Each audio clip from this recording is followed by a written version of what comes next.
And now back to our regularly scheduled program.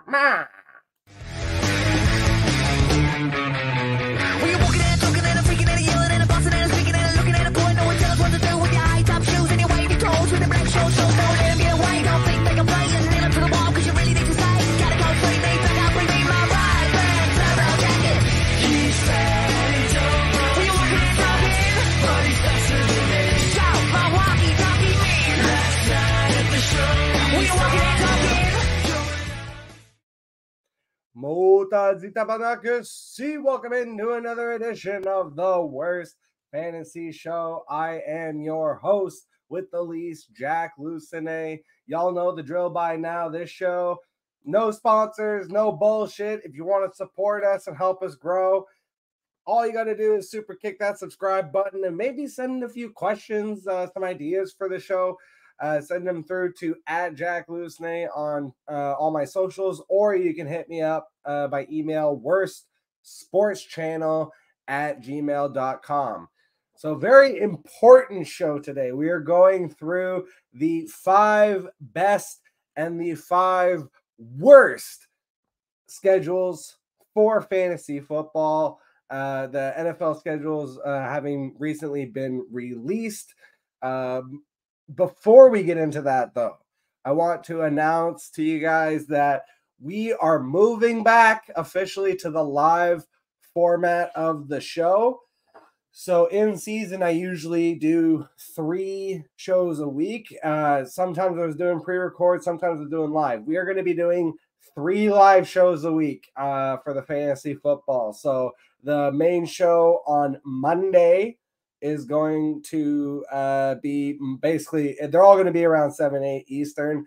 So you'll have the Monday show with your full reactions and everything. You'll have the Wednesday show, which is to prep for the upcoming week that is fantasy football. And then I always do a Sunday live, Sunday morning, just to go over those final decisions and help get your lineups ready for that day and that week of fantasy football. But until then, we're still in the off season. So starting June 9th, so not this upcoming weekend, the one after that, on Sundays, the show will no longer be on Mondays. If you're looking for us on Mondays, it'll just be the show that aired the night before.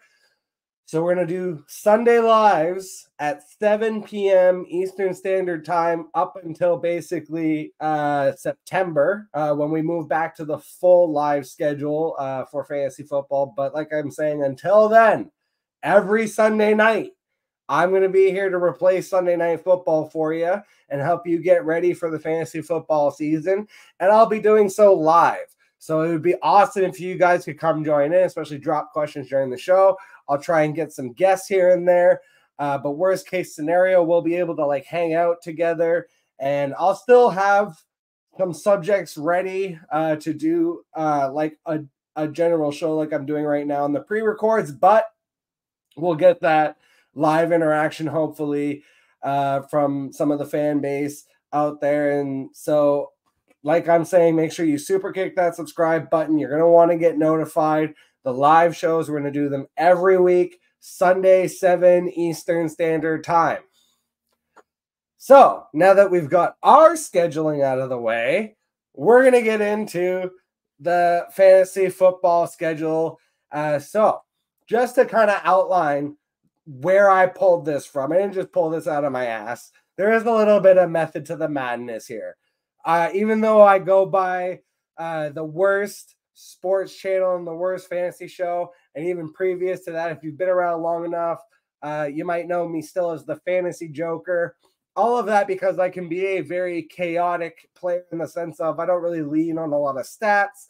I think I go with a little bit of gut feeling, and I play a little differently than some other fantasy players and analysts that I think are in a bit more of a typical mold in that, I'm a bit more of a risk taker, and I don't, in Dynasty, for example, which I'll be cutting a Dynasty video later on. I don't really play in these 3 to 5 year windows. For me, it's I play in 1 year windows. I try to win every single year, and I make my moves on a year-to-year basis, which is kind of the opposite of what they tell you to do in Dynasty football, but somehow it's worked out for me. And a lot of what I do in fantasy football seems to work out for me. So that's kind of the chaotic nature of the Joker. It's like all this chaos seems like it doesn't make any sense of what's going on. And then ultimately it actually comes together as a plan. So that's a little bit of what we're doing here. Now, the actual schedule analysis. I'm going to recommend that you guys go to www.sharpfootballanalysis.com. So that is Warren Sharp Analytics. To me, though, they're among the best in terms of your sports analytics groups. So make sure that you follow Warren Sharp. If you follow me, you probably know who Warren Sharp is. And if you don't, highly recommend you give them a follow.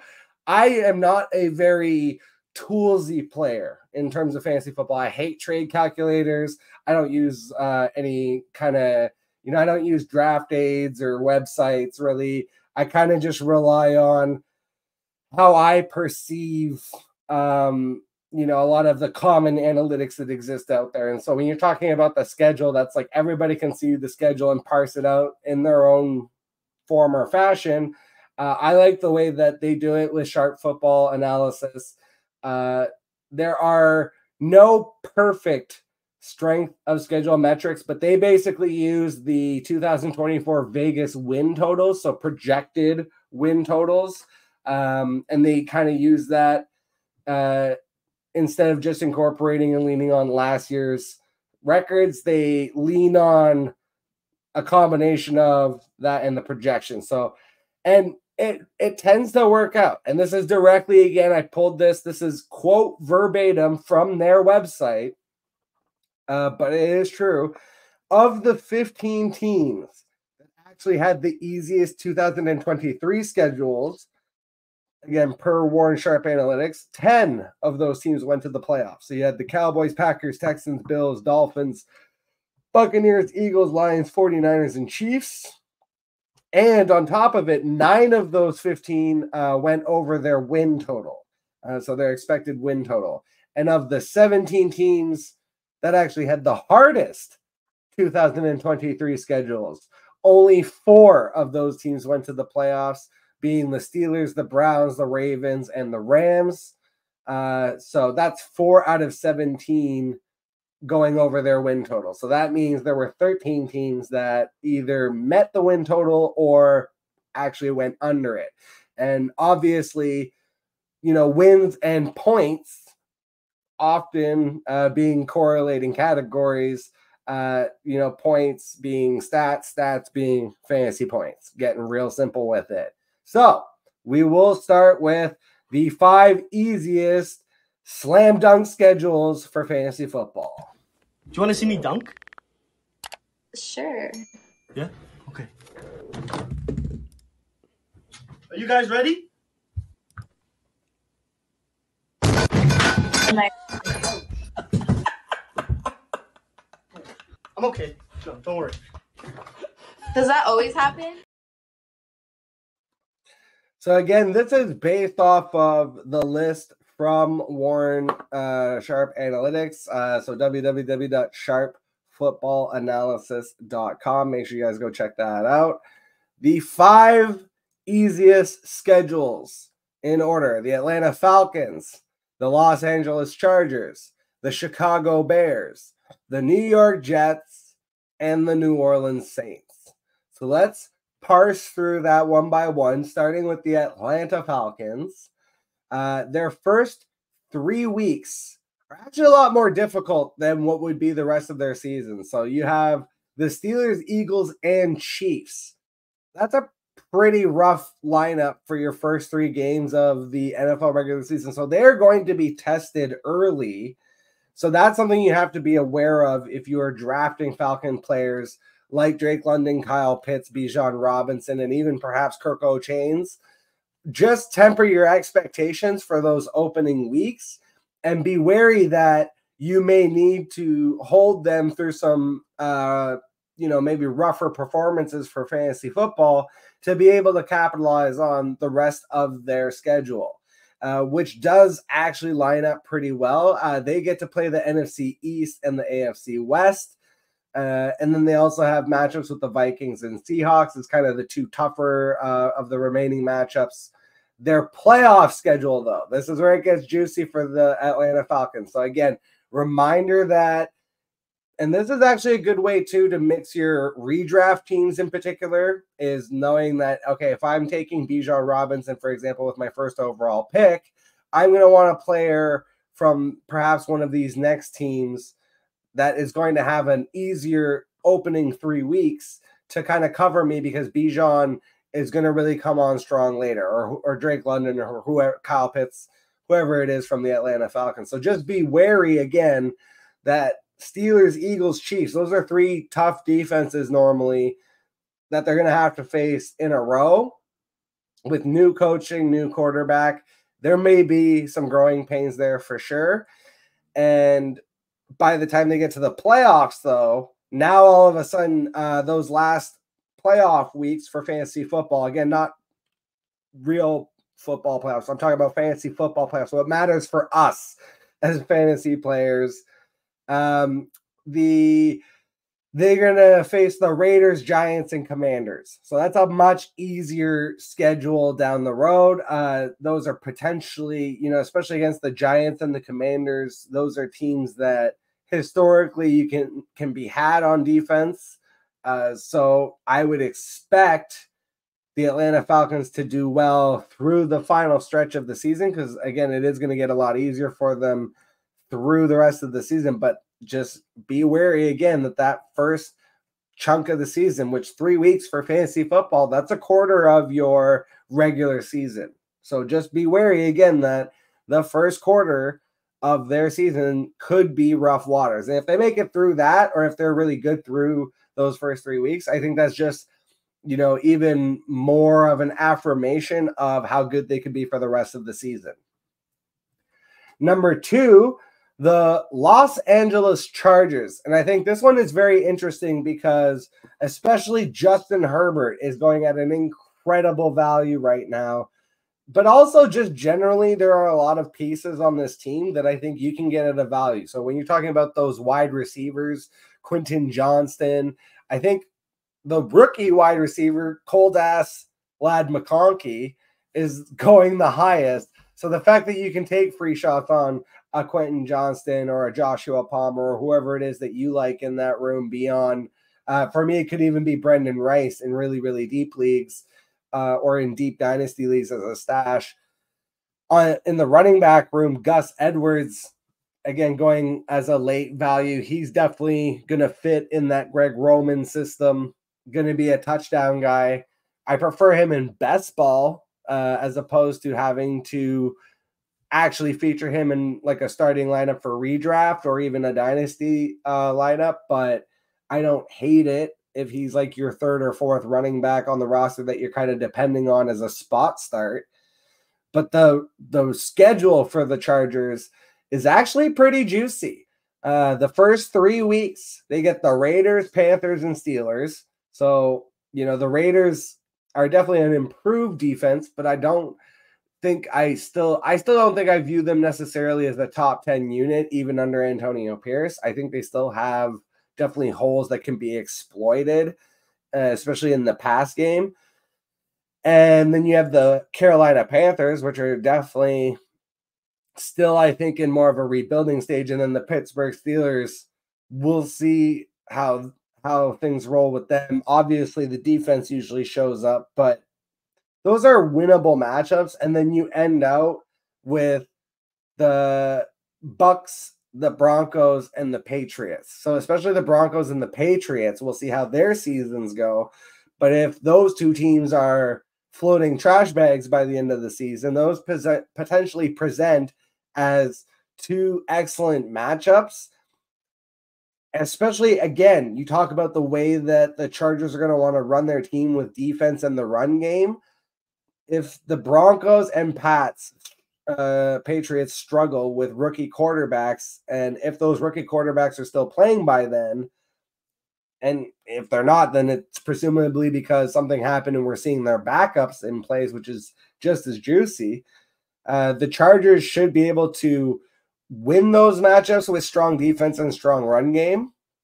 We'll see. Again, the pass game, that's something I think that has everybody nervous, and that's why Justin Herbert is such a value right now. I'm willing to take the swing at his current ADP that he exceeds expectations, and through the sum of the parts of all of the different wide receivers that he has access to, is able to have a good season. But a lot of it is going to depend on the fact that I do think they have a pretty easy schedule. They face the AFC North and the NFC South. So the Browns could be a questionable team. The Steelers could be a questionable team. And then the NFC South, you're talking about, again, the Bucs, the Saints, the Panthers, and who am I forgetting there? Bucs, Saints, Panthers. Oh, that's going to bug me. It's like when you got a cut on the tip of your tongue, which I actually had recently, ironically enough. Bucs, Saints, Panthers. Why the fuck can I not think of the fourth team there? Wow, this is like great podcasting, right, guys? Fucking Bucs, Saints, Panthers. What the fuck? See, this is why I need you guys in the chat. This is why we're going live, so you guys can help me when I'm struggling to remember some bullshit like this, because I just smoke way too much weed. Atlanta. Jesus fuck. That took way too long to remember. Anyways, so the fact that they get the AFC North, the NFC South, the other teams that they'll get to face, the Patriots and the Cardinals, potentially winnable matchups. I like the Chargers schedule potentially. Again, more of like a running game defense. So maybe that's a sneaky, also, for those of you that like to punt defense in your fantasy drafts and redraft, maybe the Chargers are going to be a sneaky late edition, or maybe, target their IDP players potentially. Number 3 for me, and this actually ended up being, I think, my favorite of all of the schedules, and we'll recap my 5 favorites at the end. But the Chicago Bears, with their newly acquired superstar quarterback, Caleb Williams, have, I believe, the best schedule for real life football and for fantasy football. So I do think that the Bears with Caleb Williams could potentially make a run in their first year. I do think they could make the playoffs. I do believe that they are a tier below a team like the Eagles, who I see as a superior squad on pretty much every level. But this is a huge step in the right direction for Chicago Bears fans. And when you look at how the schedule lines up for you guys, the first 3 weeks, you get the Titans, Texans, and the Colts. So you basically get the AFC South. And then the Rams, okay, that's a tough matchup, but also potentially high scoring. And then you get the Panthers, you get the Jaguars, so you finish off that AFC South. And then you get the Commanders, the Cardinals, the Patriots. And then all the division matchups for the Bears are really packed into the back half of the season. So they do have the Seahawks and 49ers as additional opponents. Those are, yes, good defenses and difficult opponents. I also believe those could potentially be high-scoring matchups. If Caleb Williams really proves himself, and with the weapons that they have available on offense, not even just talking about the 3-headed monster at wide receiver of Keenan Allen, DJ Moore, and Rome Odunze, but also when you look at kind of the depth pieces of like a Cole Kmet, who was really coming on strong, DeAndre Swift and Roschon Johnson, and Khalil Herbert as kind of a 3-headed monster in the backfield. The combination of those 3 is very effective, I think. So I really like Caleb Williams, particularly as the sum of all of his parts, to potentially have like a really like dominant rookie season. But I think the schedule, more than anything, is really going to line up to play in their favor. And again, when you look at the playoff weeks, it comes down to the Vikings, the Lions, and the Seahawks. Those are, again, all, to me, good but not great defenses. And those are all offenses that can push the Bears into high-scoring matchups. So I think that the Bears are potentially being undervalued a little bit in terms of their, I know Caleb Williams in Dynasty is going as the 101 in Superflex leagues, but I'm more talking about like in best ball, for example. I feel like Caleb Williams is going way too low. I think the combination of Rome Odunze, DJ Moore, and Keenan Allen has depreciated all of their value a little bit.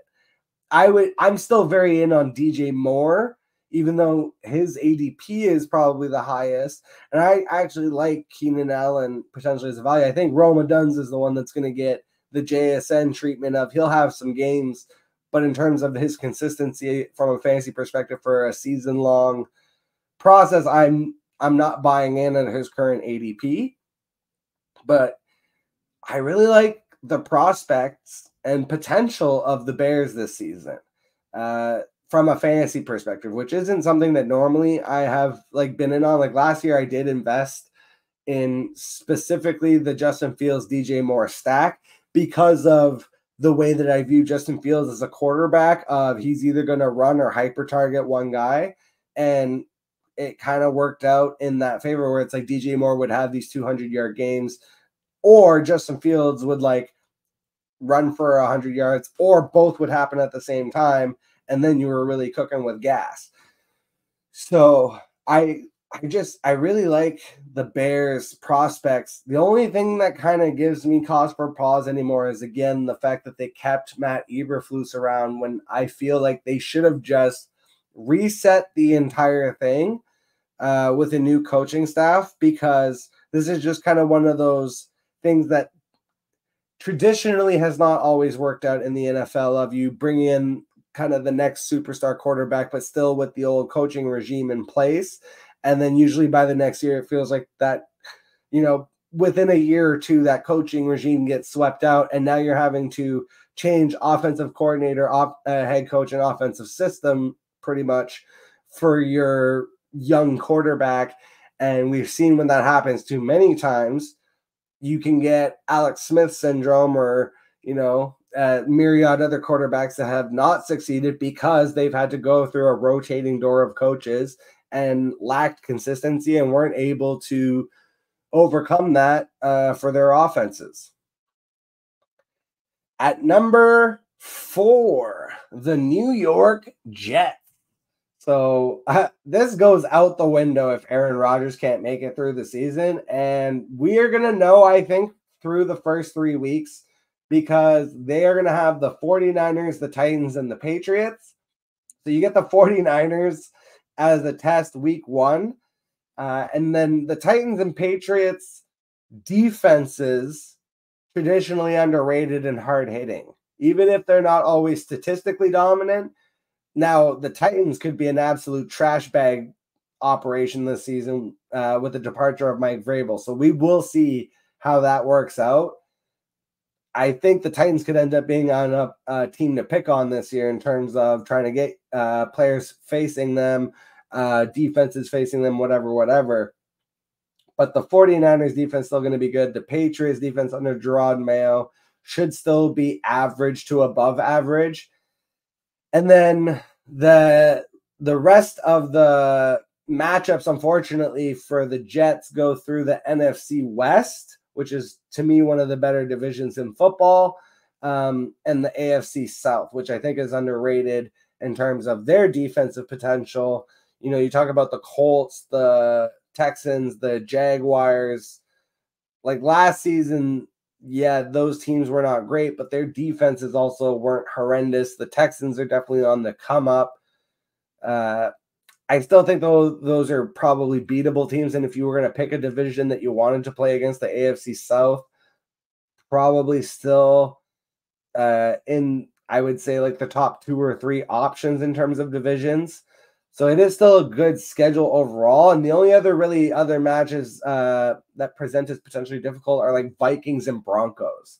And then when you talk about the playoffs, and again, this is assuming that Aaron Rodgers can make it this far. And because I think the only other quarterback behind them is Tyrod Taylor, who isn't exactly known for his Iron Man streak either. You talk about they get the Jags, the Rams, and the Bills. So technically, those are actually 3 potentially tough defenses. But those are also 3 games with decent offenses where if the Jets are good enough, I could see them kind of getting in a little bit of a tit for tat, higher scoring matchup than people think. And we'll round it out here with number 5, the New Orleans Saints. So in their first 3 weeks, they'll have the Panthers, the Cowboys, and the Eagles. They get the NFC East and the AFC West. You have the Rams and Packers as outlier matchups that present as potentially difficult. But their playoff schedule, they get the Commanders, the Packers, and the Raiders. So that definitely presents to me as advantageous. Now, I'm not really messing around with a lot of the options on the New Orleans Saints, if I'm being perfectly honest. I don't mind taking shots on Chris Olave, though I really haven't done it very often. I like the value on Alvin Kamara if you're stashing him as an RB2 or 3 because he still has potential to get there even just with sheer volume on the stupid dump-offs. But in terms of the rest of the assets, I know people are kind of into Jawan Johnson. I don't think that's a thing. A.T. Perry, I don't really think that's a thing. Rashid Shaheed, I don't mind it in best ball at his current ADP, but I'm not trying to have that for redraft or even necessarily for dynasty unless I'm in a really deeper league. The one guy I actually like in the receiver room as kind of a deep stash on your dynasty teams, just throw him on your taxi and see if he can take over that wide receiver 2 job. Bub Means. I love his name, but I also love his game. So just something to consider. But technically speaking, the Saints do have a good schedule. In 6, 7, 8, and 9, interestingly enough, there were the Bengals, the Colts, the Dolphins, and the Eagles. And when I actually looked through those teams, the 2 bonus teams that I wanted to throw out as having what I feel are advantageous schedules, the Cincinnati Bengals start with Patriots, Commanders, Panthers, Giants, Raiders, Cowboys, Titans, Broncos. Like, damn, those are all like winnable matchups. And sorry, they don't start with those aren't all in a row except for the first 3. But Pats, Commanders, Panthers, that's their first 3 weeks, and then they have matchups like I mentioned against the Giants, against the Raiders, against the Cowboys, against the Titans, against the Broncos. And that's the playoffs for them is Titans, Browns, Broncos. And we talked about already the Titans potentially, if they crater, they could be easy pickings. The Browns defense, I feel like, is a little bit overrated, especially when we get to the end of the season and they're a little bit more dinged up. Definitely, we've seen the Browns get into some high-scoring matches before. And same thing with the Broncos. We'll see how the Broncos end up this season, but they could end up being bad like last year. And we saw last year, they played better down the stretch, but we also saw them give up 70 fucking points to the Dolphins. So the Broncos defense can be very hit or miss. And then the Eagles, I feel like the Eagles are being very underrated. A.J. Brown, to me, should be going ahead of Puka Nacua. Some of the other options I feel like are getting pushed down a little bit. I really like Saquon Barkley this year. I like Devonta Smith. I hate Dallas Goedert. That's the only one I'm like, I will never draft Dallas Goedert. Not once in his entire career has he gone over like 850 something yards, I think it is. And not once has he ever had more than 6 touchdowns. Like, that man is toxic for your team because the name value and the perception of Dallas Goedert will make you want to keep him all season, but the actual results will always fail you. But their schedule, the Eagles, AFC North, NFC South, those are the primary 2 divisions they're facing. And then you have the Packers and Rams outlier matchups. And then again, the playoffs playoffs, Steelers, Commanders, Cowboys. So those to me are solid matchups. And now we'll get into the 5 most difficult schedules in terms of fantasy football. Go fuck yourself.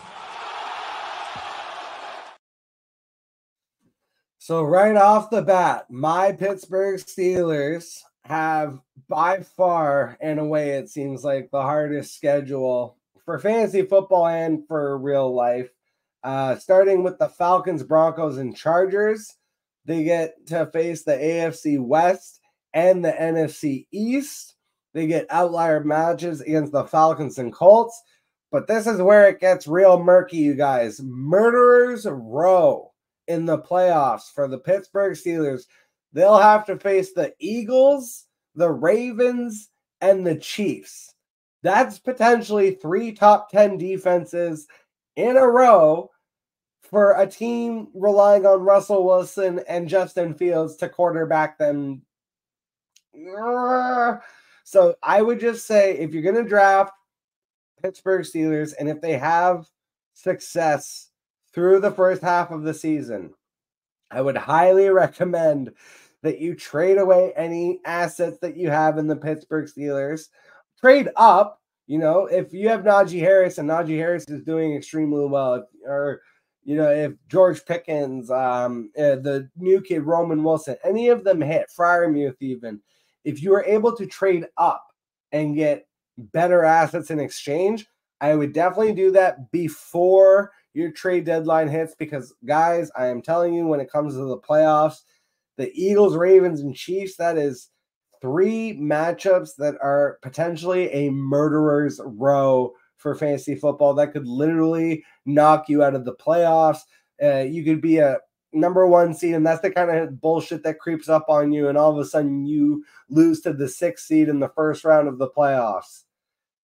Number 2, the New England Patriots, especially with a rookie quarterback, get to face the Bengals, the Seahawks, and the Jets in their first 3 weeks. They'll take on the AFC South, who I already discussed potentially have an underrated defense, and the NFC West, which is, to me, again, one of the better divisions in football when you're talking about the Rams, Seahawks, Cardinals, and 49ers. And then in the playoffs,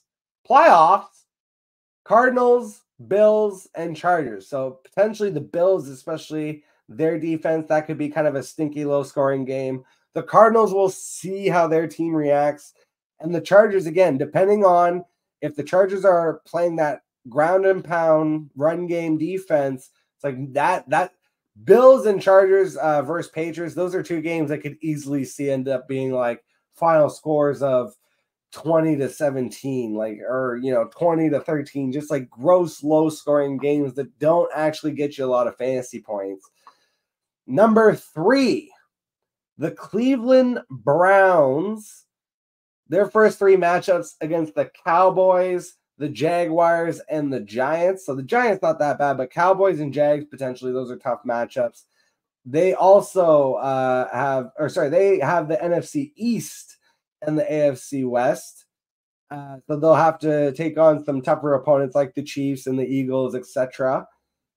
Saints and Jags also has outlier matchups. But then, man, again, the playoffs for the Steelers and the Browns especially. You look at the Browns, Chiefs, Bengals, Dolphins. So those are all 3 teams, again, that even though those are high-scoring offenses, their defenses are underrated, especially for the Bengals and Dolphins. Those could end up being lower scoring games for the Browns. Hopefully it ends up being kind of more barn burner-esque. We have seen that from the Browns in the past, so it is why I think they're lower on this list. But it is definitely something that gives me cause for pause when we really haven't seen Deshaun Watson in his true form in several years now. Though they do have Jameis Winston as a backup, so that could end up being actually very interesting down the stretch, depending on how that all plays out. At number 4, we are keeping the routine. 3 of these 5 teams are going to be out of the AFC North. The only one that escaped was the Cincinnati Bengals. But at number 4, the Baltimore Ravens. Now, this one I feel like I would disregard to a certain degree because the Ravens are one of the elite teams in the NFL. They have elite coaching under John Harbaugh. Lamar Jackson is an established quarterback. Mark Andrews, barring injuries, is, to me, the second best tight end in all of football behind Travis Kelce. So I think the delineation, and Derrick Henry, I don't really think it matters behind that Ravens offensive line and scheme and everything when you have the threat of Lamar also that you have to deal with. So this is the one where I'm throwing the schedule out the window. I honestly don't care who they play. The Baltimore Ravens, though, just so that you are aware, the Chiefs, Raiders, and Cowboys to open the season. And then they get the AFC West and the NFC East. And then they also have to face the Bucks and Bills, two teams with kind of underrated defenses. But the playoffs, you get the Giants, kind of a low-level team, but then the Steelers. And, Ravens-Steelers traditionally has never been like super high-scoring matchups. It does happen sometimes, but like more often than not, those kind of end up being weird games. And then the Texans, and we'll kind of see how much of a lead the Texans defense is able to make this year. But again, the Baltimore Ravens are so good. I think I would just throw all of that out. And actually, you know what's funny? Now that I'm looking at this, that last championship matchup against the Texans, you're talking about Derrick Henry, who traditionally beat the shit out of the Texans basically every year. He will get like his championship weekend against the Texans. So that could be very interesting, actually, and hilarious, depending how that plays out. And finally on this list, the Minnesota Vikings, also a team that will have to deal with a rookie quarterback. They get their first 3 weeks against the Giants, the 49ers, and the Texans. And they will also have to contend with the AFC South and the NFC West. So again, the NFC West is a difficult division in its own right. AFC South, I actually think the defenses, except for really the Titans, could be much better than we think this year. Talking about more of the Texans, the Jags, and the Colts.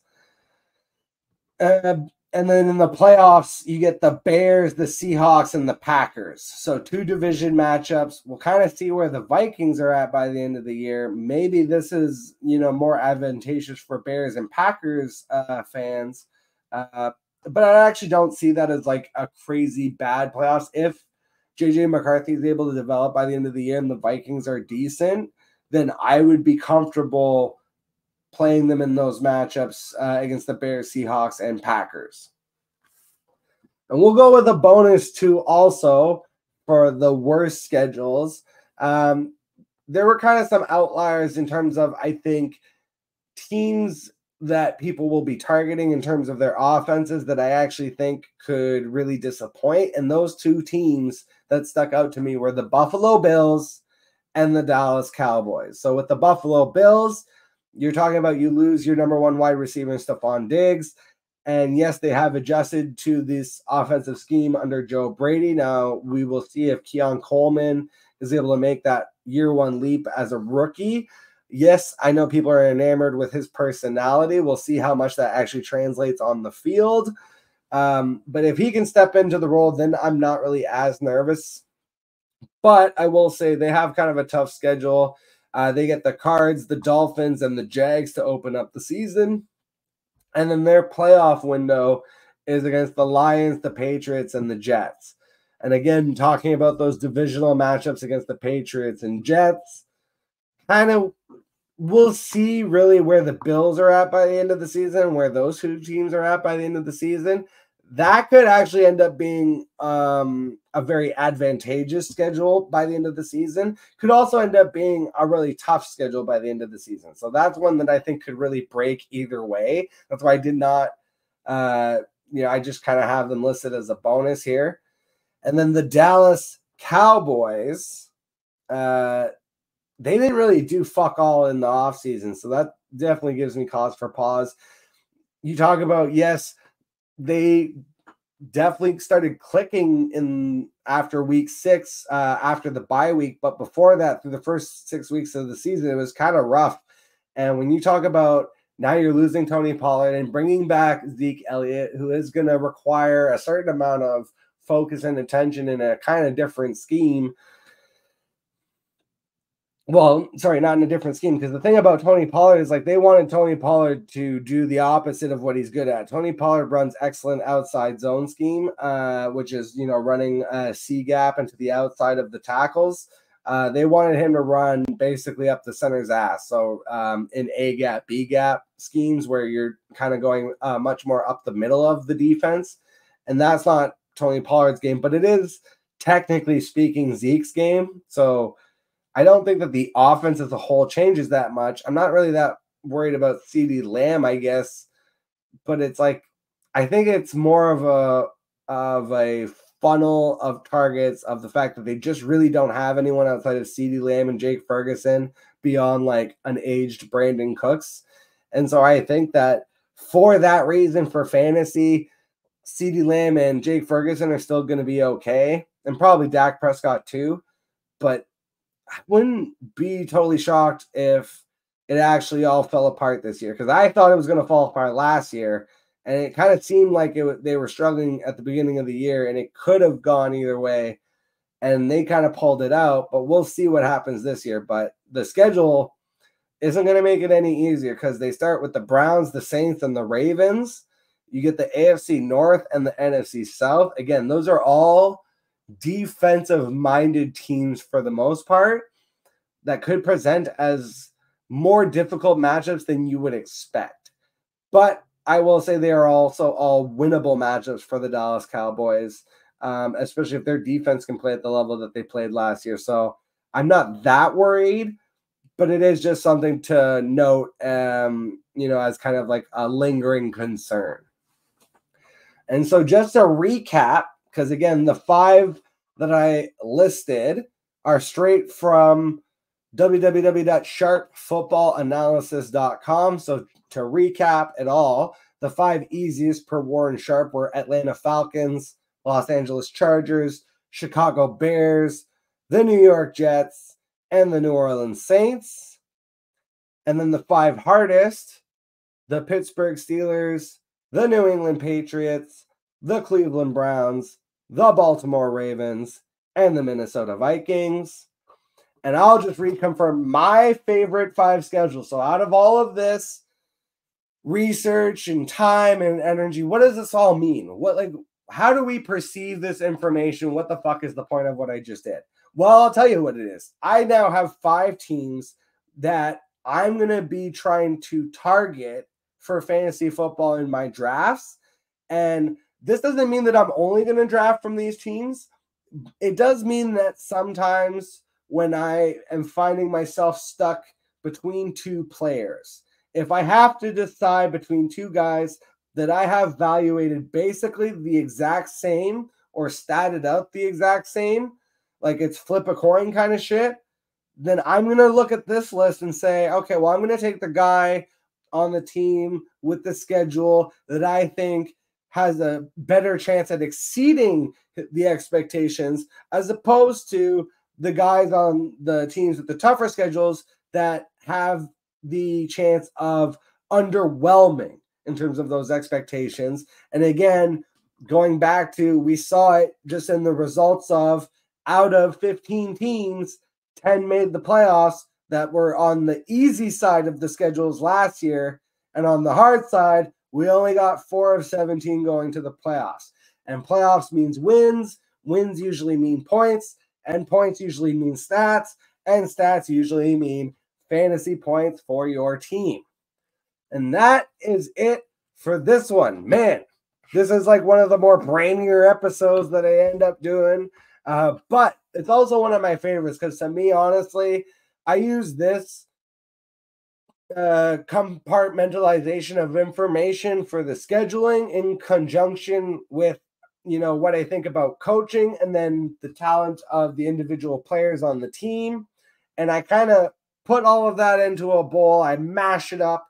And that's kind of where I get my evaluations of how I feel about players as opposed to just looking at like ADP and tier-based ranking and It's like I just kind of collect all the information and make my mind on a guy without really having to go into the fucking arithmetics of each individual fucking stat analytics that exists out there, because there are a lot of them. But hey, if that's how your brain works, fucking kudos to you. Fantasy football, there's a million ways. There's not a million ways, but there's a lot of ways to skin the cat.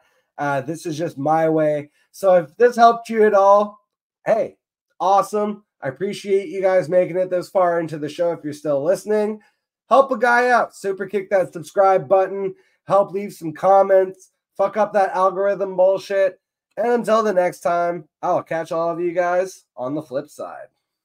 He's running down the middle by the 50. He's at the 30. He's bare-chested and banging his chest. Now he runs the opposite way. He runs at the 50. He runs at the 40. The guy is drunk, but there he goes. The 20. They're chasing him. They're not going to get him. Waving his arms, bare-chested. Somebody stop that man. Here comes